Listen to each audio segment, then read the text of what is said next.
नमस्कार दोस्तों, कैसे हैं आप लोग। तो व्याकरण हम पढ़ रहे थे और आज हमको पढ़ना था एक नया चैप्टर। कुछ दिनों से आपकी क्लासें जो हैं वो बाधित थी, थोड़ा व्यस्तता के कारण आपकी क्लास नहीं हो पा रही थी और आज से हम फिर से आपकी क्लास कंटिन्यू करेंगे। तो आज हम एक नए टॉपिक के बारे में बात करेंगे, कोई नया टॉपिक लेंगे। तो चलिए बात करते हैं आज हम नया टॉपिक कारक के बारे में।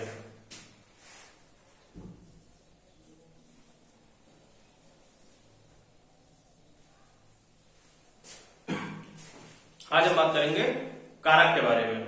कारक के बारे में बात करेंगे तो अगर पूछा जाए कि कारक जो है आपके कितने प्रकार के होते हैं, कारक के अगर प्रकार पूछ ले कि कारक के प्रकार कितने होते हैं, तो कारक के जो प्रकार होते हैं वो 8 प्रकार के होते हैं। कारक के प्रकार 8, यानी 8 जो है आपके कारक होते हैं। कितने? 8। कारक कितने प्रकार के होते हैं? 8 प्रकार के होते हैं। कौन कौन से कारक होते हैं 8 प्रकार के, हम उनके बारे में उनके उदाहरण के साथ साथ चर्चा करते चले जाएंगे। चलिए सबसे पहले बात करेंगे हम कर्ता कारक के बारे में। किस कारक के बारे में? कर्ता कारक के बारे में। कर्ता कारक, कर्ता कारक। तो कर्ता कारक के बारे में बात करेंगे।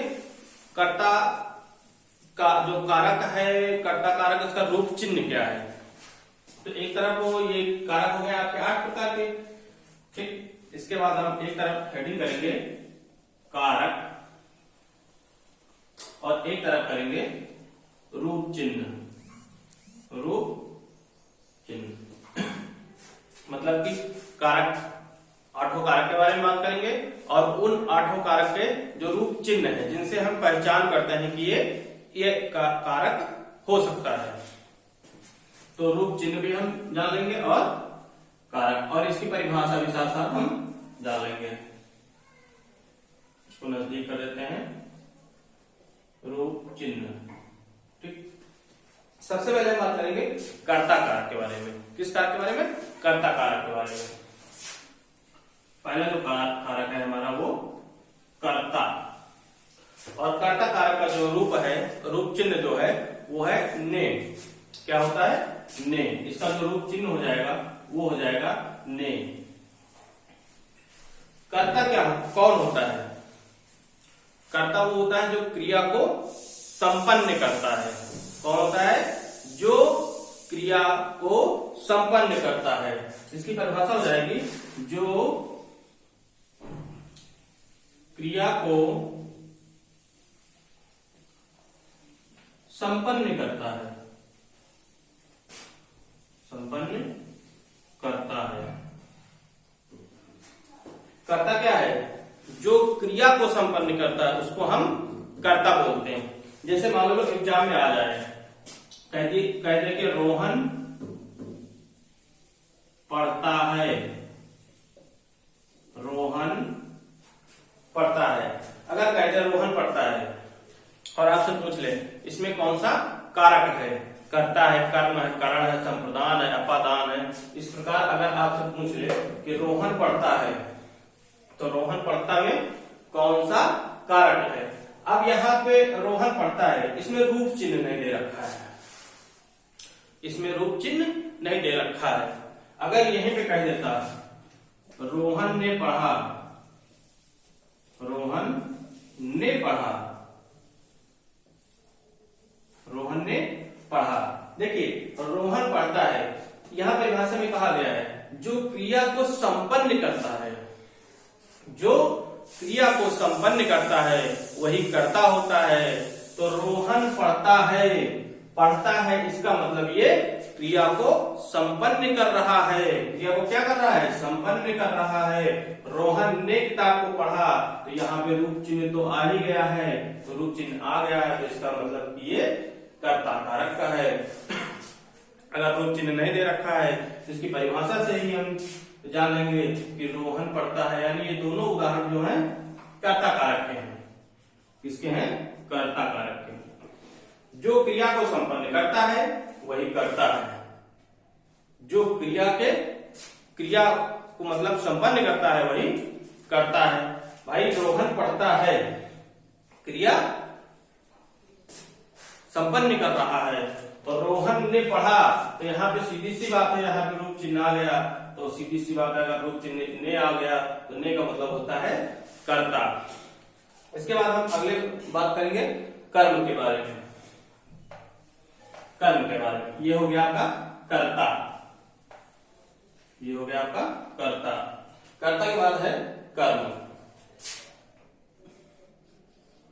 कर्म, कर्म का रूप चिन्ह है को।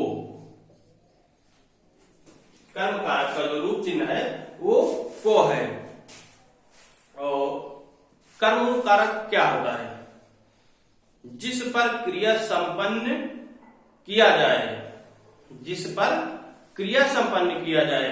कर्ता था अभी तक जिस पर क्रिया संपन्न, जो मतलब जो क्रिया संपन्न करता था वो कर्ता था, लेकिन कर्म कौन है? जिस पर क्रिया संपन्न किया जाए, क्रिया का प्रभाव पड़ता है।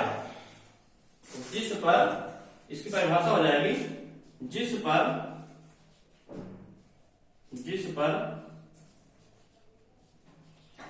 क्रिया का प्रभाव पड़ता है, क्रिया का प्रभाव पड़ता है।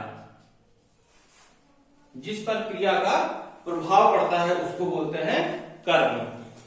यानी जिस पर क्रिया का प्रभाव पड़ता है, जिस पर क्रिया का प्रभाव पड़ता है वो कर्म होता है। जैसे उदाहरण के तौर पर हम समझ ले, रमेश गगन को चूमता है। अगर कह दिया जाए कि रमेश गगन को चूमता है, कह दिया जाए रमेश गगन को चूमता है, और पूछा जाए कि इसमें कौन सा कारक है? आपका कर्ता है, कर्म है, करण है, संप्रदान है, इसमें कौन सा हो जाएगा? कर्म कारक हो जाएगा। क्यों हो जाएगा? क्योंकि इसमें जो इसका रूप चिन्ह है को लगा हुआ है, इसका मतलब है ये कर्म कारक है। उदाहरण अगर इसकी परिभाषा से समझे, जिस पर क्रिया का प्रभाव पड़ता है, रमेश गगन को चूमता है, यानी किसको चूमता है? गगन को। ठीक है, इस पर प्रभाव पड़ रहा है, किस पर? गगन पर, यानी रमेश गगन को चूमता है। अगर आप परिभाषा नहीं जानते हैं तो परिभाषा याद रखने की भी जरूरत नहीं है, आपको सिर्फ रूप चिन्ह याद रखना है। सिर्फ आपको कारक का रूप चिन्ह याद रखना है, और रूप चिन्ह अगर आपको याद है तो रूप चिन्ह से हम पहचान कर लेंगे कि ये कौन सा कारक है। इसके बाद हम अगले कारक के बाद बात करेंगे। अगला कारक है हमारा करण। इसका एक उदाहरण और ले लेते हैं। मोहन ने कुत्ते को डंडे से मारा। जैसे इसमें एक उदाहरण और है कर्म का, मोहन ने कुत्ते को डंडे से मारा। मोहन ने कुत्ते को डंडे से मारा। अगर कहा जाए कि मोहन ने कुत्ते को डंडे से मारा, तो इसमें अब तो गड़बड़ हो गया। क्या हो गया? गड़बड़ हो गया। मोहन ने कुत्ते को डंडे से नहीं, सिर्फ मारा ले लीजिए यहाँ पे, मारा, नहीं तो और कंफ्यूजन हो जाएगा, तीन तीन रूप चिन्ह आ जाएंगे। मोहन ने कुत्ते को मारा।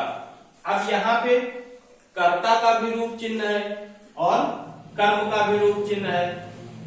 अब इसकी पहचान कैसे करेंगे? मोहन ने, अगर हम परिभाषा देखें, जिस पर क्रिया का प्रभाव पड़ रहा हो, मोहन ने कुत्ते को मारा। किसको मारा? कुत्ते को मारा। प्रभाव किस पर पड़ रहा है? कुत्ते पर पड़ रहा है। कुत्ते को मारा। अगर ऐसे शब्द, अगर ऐसे उदाहरण कभी आ जाए तो हमारा जो दाया पद में रूप चिन्ह रखा होगा वही माना जाएगा, ना कि बाएं पद का रूप चिन्ह माना जाएगा। हमेशा दाएं पद वाला रूप चिन्ह ही माना जाएगा जो प्रभाव के बगल में होगा। क्योंकि मोहन ने कुत्ते को मारा, यहाँ पर क्रिया का प्रभाव पड़ना चाहिए और क्रिया का प्रभाव किस पर पड़ रहा है? कुत्ते पर पड़ रहा है, यानी कुत्ते को मारा जा रहा है उस पर प्रभाव पड़ रहा है। तो यानी यहाँ पे जो रूप चिन्ह होगा, जो दाएं पद में रूप चिन्ह रख, अगर 2, 3, 4 कितने भी रूप चिन्ह आ जाए, जो लास्ट में होगा दाहिने तरफ रूप चिन्ह होगा वही आपका बिल्कुल सही होगा। तो क्या हो गया? ये कर्म कारक हो गया आपका। कर्म कारक के बाद हम बात करेंगे करण के बारे में। किसके बारे में? करण के बारे में। दो कारक आपके हो गए, तीसरा कारण है आपका कारक है करण। करण करण और करण का जो रूप चिन्ह आपका है वो करण का रूप चिन्ह है से द्वारा। क्या है? से द्वारा। से द्वारा। करण का जो रूप चिन्ह है, करण कर्ता हो गया आपका, कर्म हो गया, इस बार करण है। जो करण का रूप चिन्ह है वो है से द्वारा। अगर इसकी परिभाषा बात की जाए, जिससे क्रिया संपन्न की जाए वही करण है। जिससे क्रिया संपन्न की जाए, इसकी परिभाषा हो जाएगी जिससे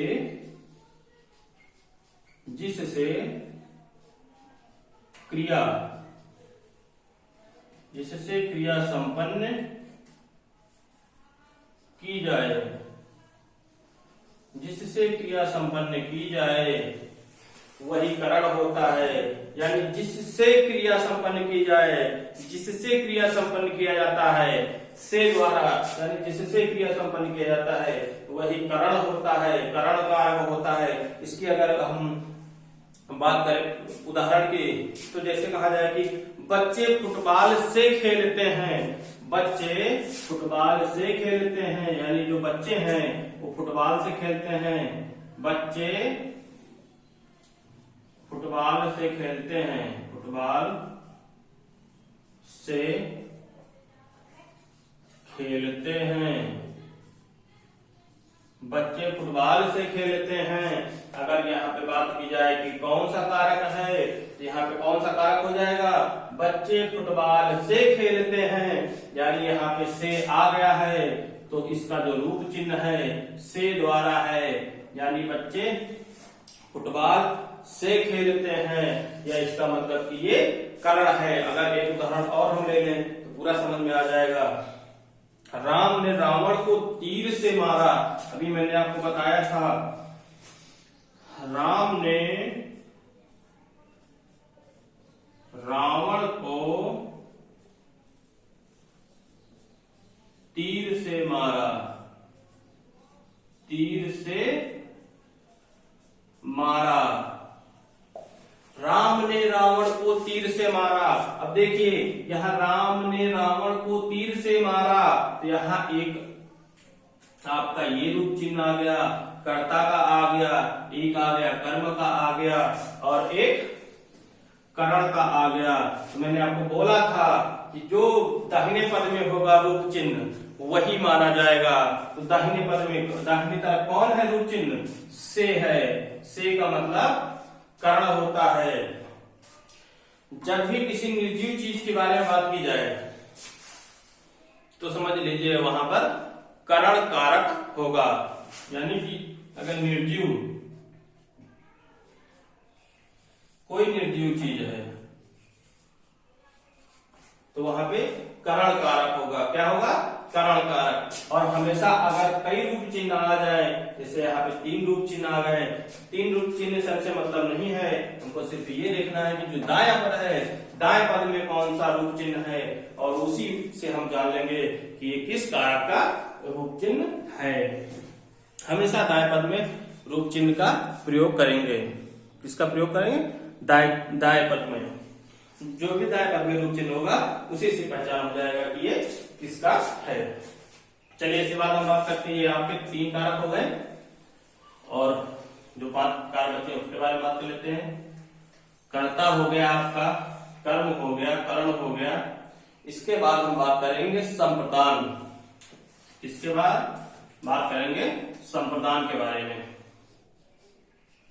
संप्रदान।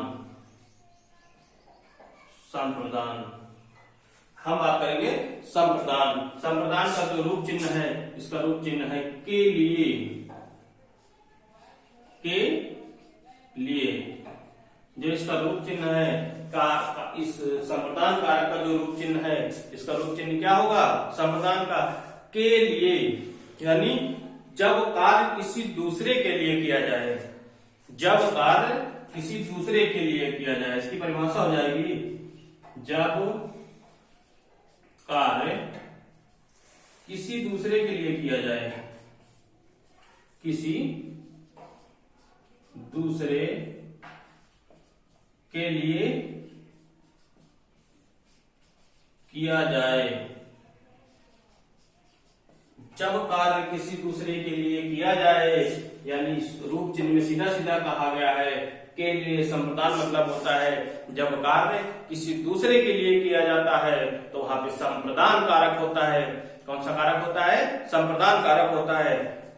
जैसे कहा जाए पिताजी बच्चे या बच्चों के लिए फल लाएं, पिताजी बच्चों के लिए फल लाए, यानी उन्होंने किसके लिए किया? बच्चों के लिए किया है। मतलब किसके लिए कर रहे हैं? जब इसमें परिभाषा में कहा गया है जब कार्य दूसरे के लिए किया जाए, तो यहाँ पिताजी क्या कर रहे हैं? पिताजी बच्चों के लिए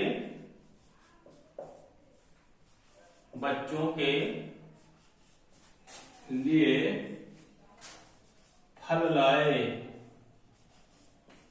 पिताजी बच्चों के लिए फल लाए। अगर आप उदाहरण से ऐसे नहीं समझ पा रहे हैं तो आप सिर्फ रूप चिन्ह देख लीजिए। अगर आपको रूप चिन्ह याद है तो आप रूप चिन्ह से ही पता लगा लेंगे कि कौन सा कारक है। तो यहाँ पे रूप चिन्ह क्या आया है? के लिए। और के लिए रूप चिन्ह किसमें है? संप्रदान में है। पिताजी बच्चों के लिए फल लाए, यानी जो पिताजी हैं वो अपने लिए नहीं कर रहे हैं, वो दूसरे के लिए कार्य कर रहे हैं, यानी अपने बच्चों के लिए लेके आए हैं। किसके लिए लेके आए हैं? अपने बच्चों के लिए लेके आए हैं। मानी जब कार्य किसी दूसरे के लिए किया जाता है तो वो संप्रदान कारक होता है। तो यहाँ पर क्या हो गया? संप्रदान कारक हो गया। इसके बाद हम बात करेंगे अगले कारक के बारे में। जो अगला कारक हमारा वो है अपादान। इसी वीडियो में आपका कारक पूरा समाप्त हो जाएगा। बहुत छोटा सा चैप्टर है। इसके बाद हम बात करेंगे अपादान। अपादान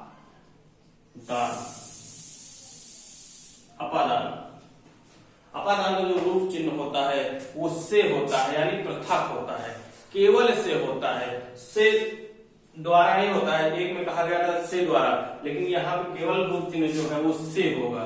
क्या होगा? से होगा, जिसको हम बोलते हैं पृथक। ब्रैकेट में लिख देंगे पृथक। उपादान का मतलब होता है कि किसी मूल से किसी रूप को अलग होना। मतलब कोई मूल है और उससे कोई रूप अलग हो जाता है तो उसको बोलते हैं अपादान। क्या बोलते हैं? अपादान। किसी मूल से किसी रूप को अलग करना। किसी मूल से किसी रूप को अलग करना।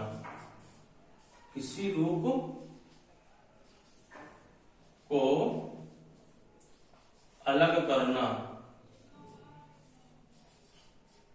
मतलब कि अगर कोई एक मूल है, कोई एक मेन चीज है, जैसे कहा जाए कि एटीएम से पैसे निकल रहे हैं।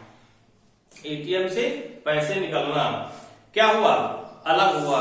मूल क्या हुआ इसमें? एटीएम हुआ, जहां पे पैसे रखे हैं जिसमें से, और उस जहां पे गट्टी रखी हुई है वो क्या हो गया? मूल हो गया। एटीएम क्या हो गया? मूल हो गया। उससे पैसे निकल रहे हैं, मतलब कि अलग हो रहे हैं। उसका एक रूप जो है अलग हो रहा है। मान लो 1 लाख रुपए रखा है, उसमें से 500 रुपए अगर निकाल ले जाए तो उस 500 रुपए का रूप जो है वो अलग हो गया है उन 1 लाख रुपयों में से। इसीलिए कहा गया है अपादान मतलब होता है अलग। किसी मूल से किसी रूप को अलग करना। इसके उदाहरण है इसके उदाहरण हैं जो अभी मैंने आपको बताया, पेड़ से पत्ते गिरते हैं, स्टेशन से गाड़ी चली गई। पेड़ से पत्ते गिरते हैं, जैसे कहा जाए कि पेड़ से पत्ते गिरते हैं, पेड़ से पत्ते गिरते हैं, पेड़ से पत्ते गिरते हैं। अगर कहा जाए कि पेड़ से पत्ते गिरते हैं तो पेड़ क्या है, एक मूल है, और इस मूल से पत्ते जो गिर रहे हैं यानी रूप जो है इसका अलग हो रहा है, यानी पेड़ से जो पत्ते अलग हो रहे हैं, किसी मूल से किसी चीज का अलग होना ही अपादान है। पेड़ से पत्ते गिरते हैं, स्टेशन से गाड़ी जाती है, स्टेशन से गाड़ी चली गई, स्टेशन से गाड़ी चली गई, मतलब स्टेशन पे अभी तक थी गाड़ी, अब स्टेशन से चली गई, यानी स्टेशन से क्या हुआ, अलग हो गया, और अलग होना ही अपादान कहलाता है। तो ये हो गया आपका अपादान। इसके बाद हम अगले कारक के बाद बात करेंगे। इसके बाद हम बात करेंगे संबंध कारक के बारे में। इसके बाद बात करेंगे संबंध कारक के बारे में। किस कारक के बारे में, संबंध कारक। संबंध कारक के जो रूप चिन्ह होते हैं वो होते हैं का, की, के,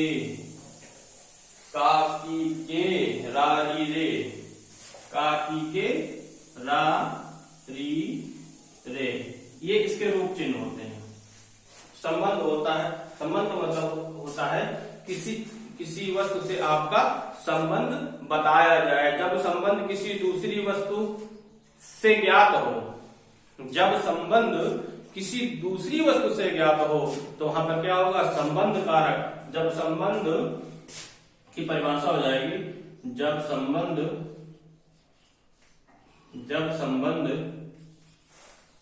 किसी दूसरी वस्तु से ज्ञात हो, किसी दूसरी वस्तु से ज्ञात हो, दूसरी वस्तु से ज्ञात हो, जब संबंध किसी दूसरी वस्तु से ज्ञात हो तो वहां पर क्या होता है, संबंध कारक होता है। कौन सा कारक होता है, संबंध कारक होता है। जैसे कि उदाहरण के तौर पे आपको कहा जाए, जैसे कि आपको उदाहरण के तौर पे कहा जाए कि यह रमेश की साइकिल है, जैसे कहा जाए कि यह रमेश की साइकिल है। उदाहरण में कह दिया जाए यह रमेश की साइकिल है, रमेश की साइकिल है, यह रमेश की साइकिल है। इस उदाहरण में कहा गया है कि यह रमेश की साइकिल है, यानी रमेश से संबंध स्थापित किया गया है कि ये साइकिल जो है रमेश की है, और यहाँ रूप चिन्ह भी की आया है, यानी यहाँ भी रूप चिन्ह की है। इसका मतलब ये संबंध कारक हो गया। कौन सा कारक हो गया, संबंध कारक हो गया। इसके बाद हम संबंध कारक पहचानने का सिर्फ मात्र एक ही यही तरीका है कि किसी से, जब संबंध किसी दूसरी वस्तु से ज्ञात हो और रूप चिन्ह का, की, के, री, रा, री, रे का प्रयोग हो तो समझ लीजिए वहां पे कारक जो है वो संबंध कारक है। इसके बाद बात करते हैं अधिकरण कारक। अधिकरण कारक वो कारक होता है, एक अधिकरण कारक एक आधार होता है, एक आधार होता है। अधिकरण कारक क्या होता है, एक आधार होता है। अधिकरण कारक,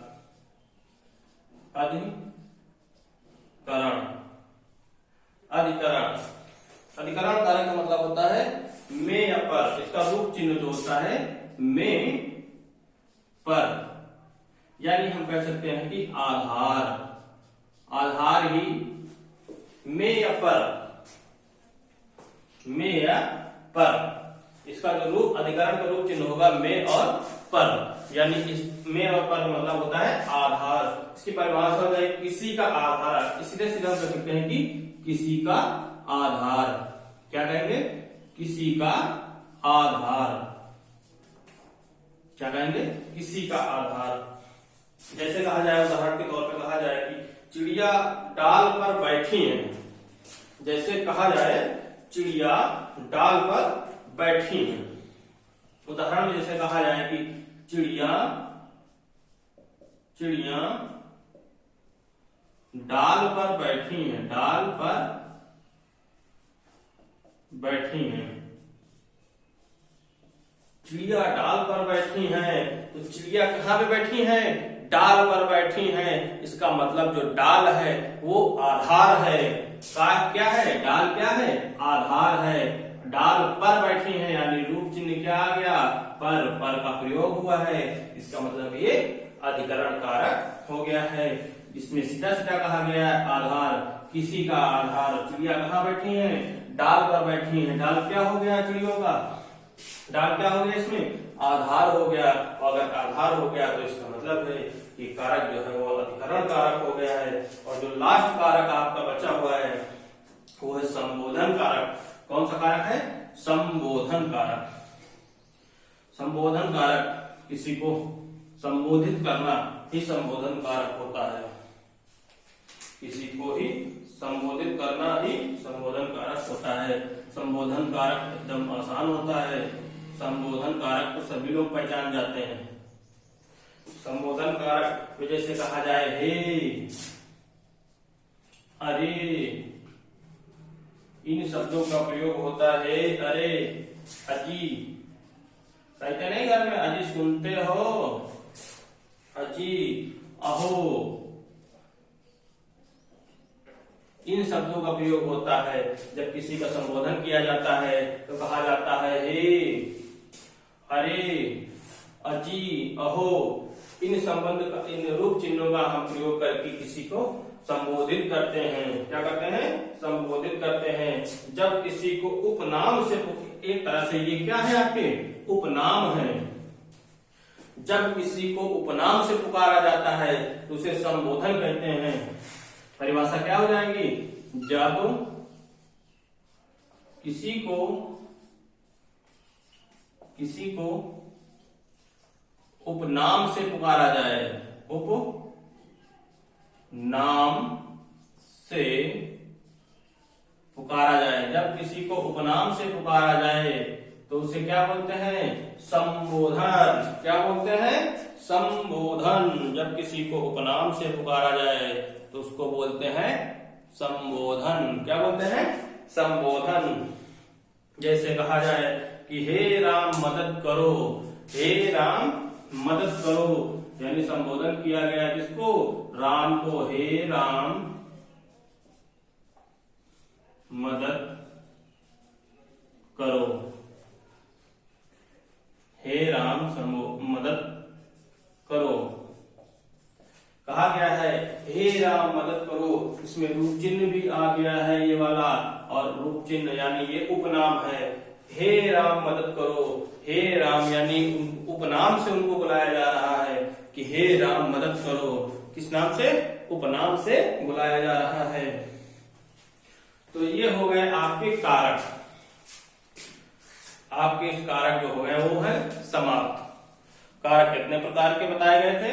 8 प्रकार के कारक बताए गए थे, जिसमें कर्ता था, कर्म था, करण था, संबंध था, संप्रदान था, अपादान था, अधिकरण था, संबोधन था। और आपके ये 8 कारक पूरे हो गए हैं। ये कारक का चैप्टर जो है एक ही वीडियो में आपका समाप्त हो गया है। कारक का चैप्टर जो है आपका एक ही वीडियो में समाप्त हो गया है। बहुत छोटा सा चैप्टर था। इस कारक की भी बहुत आवश्यकता है और एग्जाम में काफी हद तक क्वेश्चन इससे भी लिए जाते हैं। काफी क्वेश्चन इससे लिए जाते हैं। इसमें सीधा सीधा पूछ लेगा आपसे कि कारक कितने प्रकार के होते हैं। अगर आपसे पूछ ले कारक कितने प्रकार के होते हैं तो कारक आपके 8 प्रकार के होते हैं। या फिर आपसे पूछेगा, कोई उदाहरण दे देगा, उदाहरण से पूछ लेगा ये उदाहरण जो है किस कारक का है, पहचान करिए। अगर हमको मालूम है रूप चिन्ह आप याद कर लीजिए, अगर आपको रूप चिन्ह याद है या परिभाषा आप याद कर लीजिए, अगर आपको परिभाषा याद है तो आप कारक पहचान लेंगे बहुत ही आसानी से। कोई कठिन नहीं है कि पहचानना कठिन हो, आपको सिर्फ रूप चिन्ह याद करना है। अगर आप रूप चिन्ह याद कर लिए तो आप कारक पहचान लेंगे। तो आज के लिए बस इतना ही, और इसके बाद हम आपको लगातार क्लास देते रहेंगे। हो सकता है बीच में 1-2 दिन क्लास आपकी न मिल पाए, क्योंकि कभी कभी वीडियो अपलोड नहीं हो पाता है, नेट भी ज्यादा नहीं होता है, तो 1.5 GB 2 GB का नेट है हमारे मोबाइल में, तो उसी हिसाब से अपलोड होने में थोड़ा से समय ले लेता है, कभी कभी 1 दिन लग जाते हैं अपलोड करने में। तो हम कोशिश करेंगे कि आपको जल्द से जल्द पूरा कोर्स करा दें, और जो लोग यूपीएसआई के लिए हैं वो फॉर्म डाल दें और तैयारी करना शुरू कर दें, क्योंकि 40 में 40 नंबर लाने हैं तो थोड़ी मेहनत तो करनी ही पड़ेगी। कारक हो गया, इसके बाद हम नेक्स्ट किसी दूसरे टॉपिक पर बात करेंगे। आज के लिए बस इतना ही, नमस्कार।